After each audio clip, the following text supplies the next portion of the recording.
जैसन पियावा के चारी तरबा। ओ क्या हिट देले बारू भौजी, मजा आ गइल तोहर डांस देख के। रुका देखा तानी कुछ पैसा वैसा है पॉकेट में तो तोरा इनाम में दे दो। ला भौजी इतना सारा रुपया बा, तू इनाम में ले लो।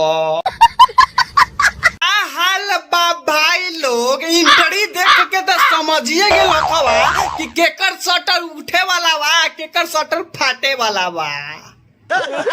मतलब कि पिछवाड़ा के चादरा तो चल ना बिना किसी बकचोदी के स्टार्ट कर लिया।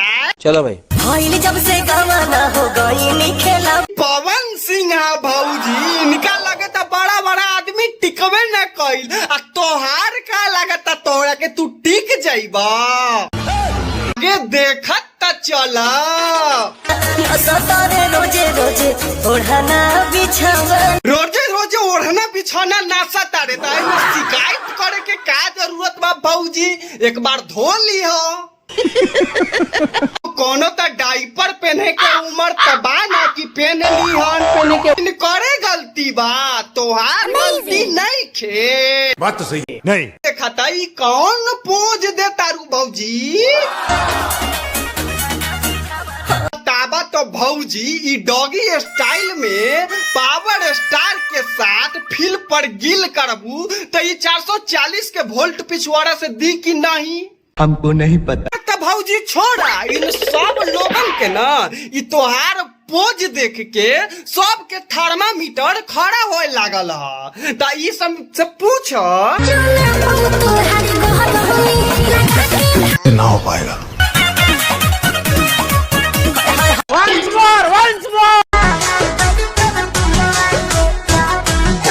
बताई लो कि दोसरा के मेहरारू के साथे ऐसे कइल जाला।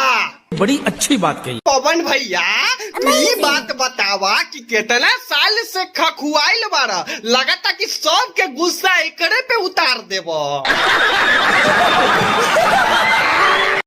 रोजे रोजे ओढ़ना बिछावा। कारण चंदनमा ढोढ़ी चाटे खातिर बदनाम बा, लेकिन क्यों? चाटे के तो असली मजा और असली किंग ई तो पवन राजा न हवन।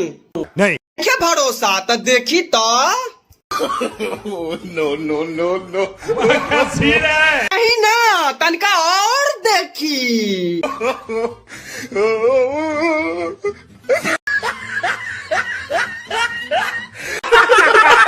हो गया विश्वास। तो वीडियो पसंद आए तो लाइक सब्सक्राइब फटाफट आप लोग मार दी बिना कुछ कहले।